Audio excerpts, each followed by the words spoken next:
What's going on, everyone? Welcome back. Today we are going for a ride to work.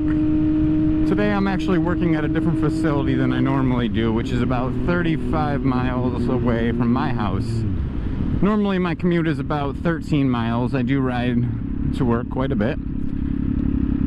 But I want you guys to come along and we'll talk about the ride a little bit, talk about what it's like to commute on a Brutale 800RR SCS. I've had this bike for just over a year now.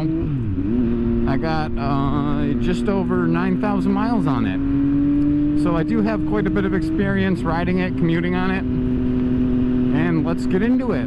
So as far as a commuting bike,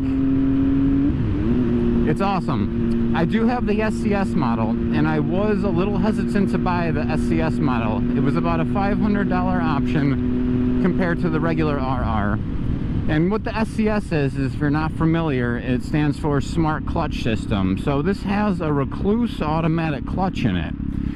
To my knowledge, this is the only production bike that comes with a recluse clutch. And what it is it's like a centrifugal clutch, or they call it an automatic clutch. When you're idling, it does not engage. As soon as you give it throttle, it engages.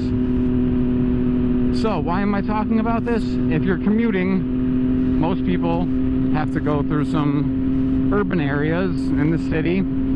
So the benefit is when you come up to a red light, and we'll probably hit one, so you'll be able to see it, you can put it in first gear as you come up to the light, and you can stop and leave the bike in first gear. You can take your left hand off the clutch, and you don't have to worry about fiddling around trying to find neutral. I cannot tell you how incredible this is. You'll see it right now. So we're coming up to the red light. I'm going to pull in the clutch. I'm going to downshift into first gear. I'm going to let go of the clutch. And we're stopped. And you can see we're in first gear. My hand is not on the clutch. It's incredible. It makes it so much easier and more enjoyable to ride in the city. When we're ready to go, we're in first gear, give it throttle, feathers out the clutch better than you could ever do it.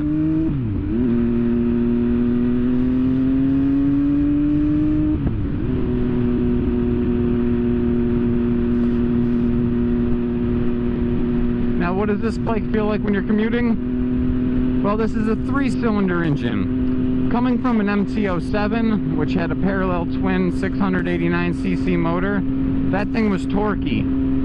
That's why they call it the master of torque. So I was used to that. This bike has torque. It's not the same though.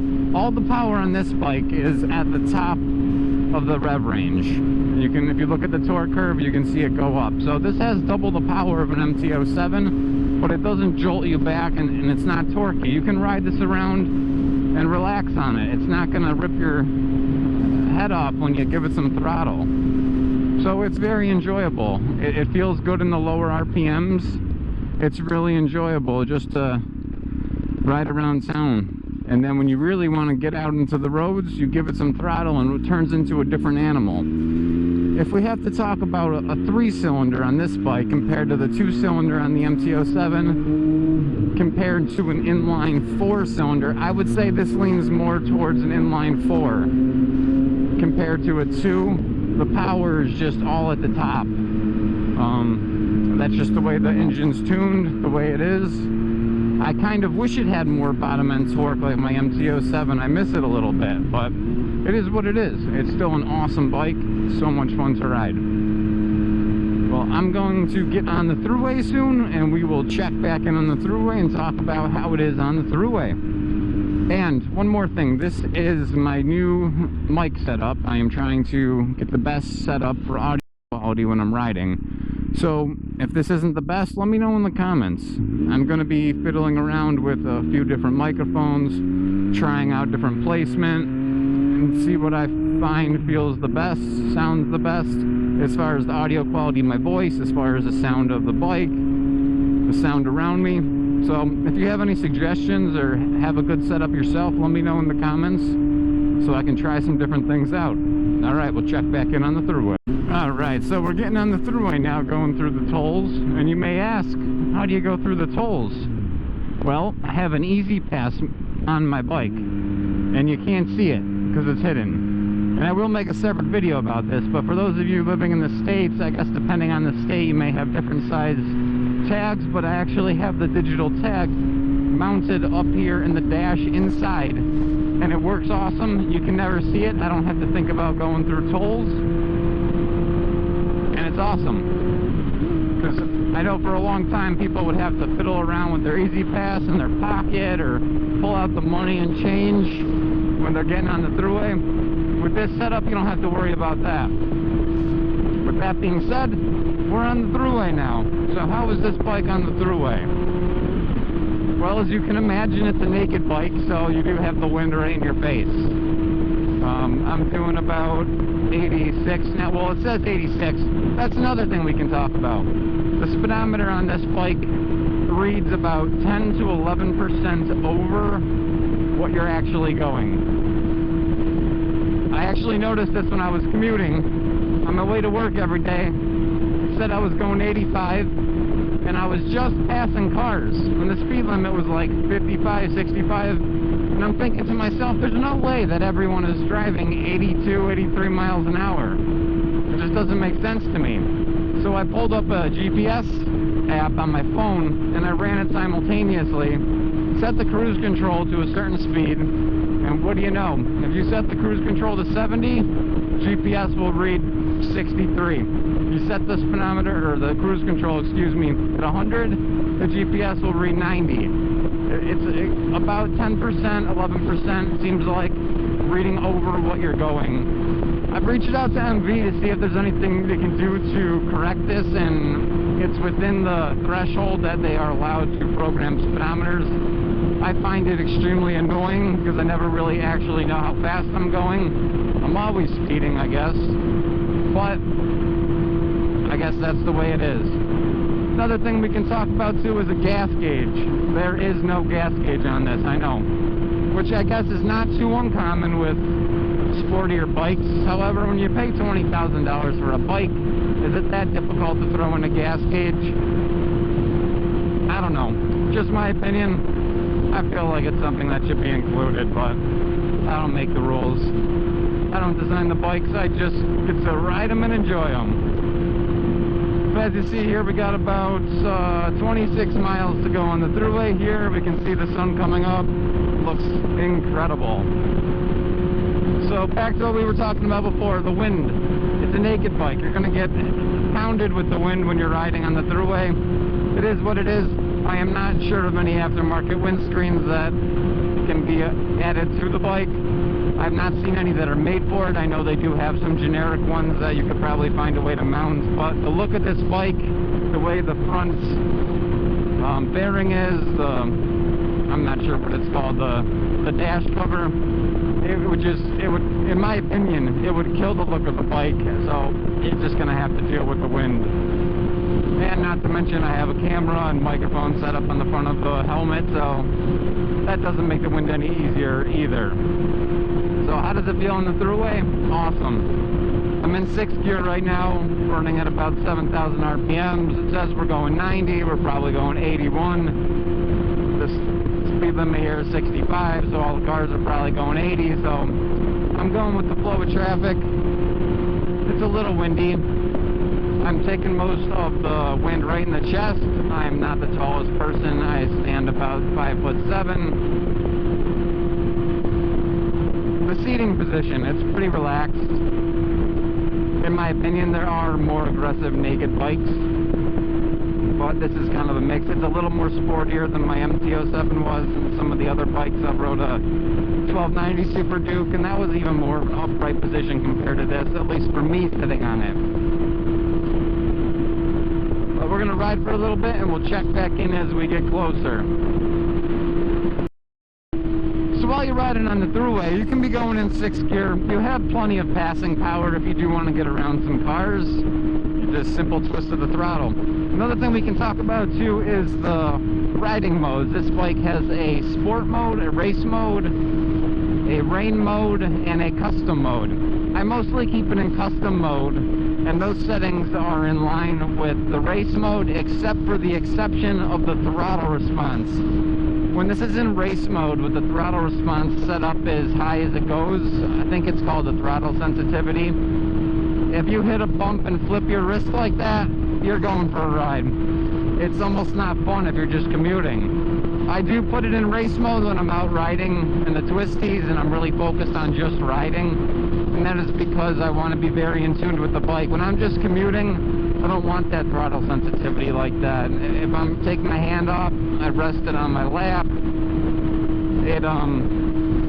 It's comfortable. I'm not worried about tapping the throttle and flying off the back of the bike, because that's likely to happen with how sensitive it is in that setting. But when I'm commuting, I like it in either sport mode or the custom mode with the throttle sensitivity turned down just a little bit. Another plus to this bike too is if you're doing some long throughway rides, there is cruise control. And you do that just by tapping the cruise control button right here on the right. Hold it down. And as you can see, we have a flashing speed down there. If we want to increase that speed, we can toggle with our left thumb here, and we can increase the speed. Once you leave it at that speed, it will remain at that speed. I do wish the button for it was on the left, because it's hard to hold the throttle steady when you're pressing in the button right here. But you do have the ability to adjust the speed when you're with your left thumb. I wish it was a little different, but I can live with it. The only other thing I don't like about the cruise control is once you cancel it, you can't turn it back on without resetting the speed. So you have to go through the same process again of holding the button down with your right thumb and then adjusting the speed with your left.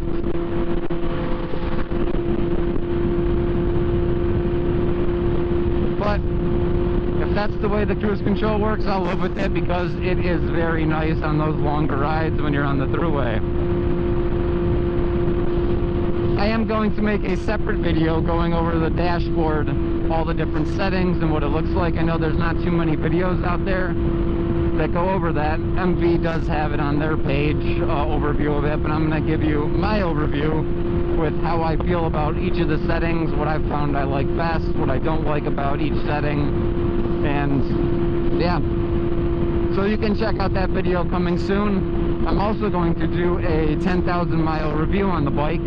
I've had it for just over a year now and put quite a few miles on it, so I feel like I have a pretty good experience going around commuting to and from work, riding around town, going out in the roads and the twisties, ripping it up. So I feel like my overall experience is well versed. The only thing I have not done with it yet is taking it to the track, which I do plan on doing in the future. But regardless of that, I can give my experience and my opinion and what I think about the bike so far. So stay tuned for that. Another thing I want to talk about in general is just motorcycling. It has brought so much fun and joy to my life. I never got a motorcycle until I was 30 years old. I always liked them as a kid and found them interesting, always thought about getting one, but I was scared. It wasn't until I was 30 that I decided to pull the trigger and get one, and I am so glad that I did. Riding bikes has brought in so much fun and joy. I have two friends with bikes, well, three friends with bikes. So I know some people ride in huge groups. I don't really like that, but the three of us, we have so much fun riding. Like I said, it's brought so much joy to my life. I mean, just riding to work. If you have a job that is not the most fun, being able to get that freedom, that free feeling riding to work, and then looking forward to the end of the day when you get to get back on your bike, it's just like nothing else. So it just makes your day a little better, even if you don't get a chance to go out in the mountains and ride on the fun roads. Just riding around town, just going to work, coming back, makes the days a little better. And if you're in a city with lots of traffic, yes, I understand that may not be fun, but both of my commutes have quite a bit of Thruway in them, so it's fun, it's relaxing. You get to look at that beautiful sunrise coming up. I do live in Buffalo, so half the year it's snowing, and I just have to put the bike away and store it, and dream about those days when it's going to come back out in the spring. But if you are not happy with your job, I need to get a motorcycle. That's the solution. That way you can have a little more fun going to and from your shitty job. I don't know if this is coming through the camera, but this is one beautiful sight. Alright everyone, we are almost to work. I thank you for joining me on my morning commute. I appreciate the support. Make sure to subscribe and check out all my future videos on the MB Agusta Brutale 800RR. Going to be coming out with a lot more videos on it. All the modifications I've made. Going to talk about my exhaust more. I do have the Fresco Corse Trio exhaust on it, which I love and sounds awesome. There you hear it. And we're going to be doing a 10,000 mile review, like I said, so stay tuned for all the videos coming up. And again, thanks for watching. I will see you in the next one.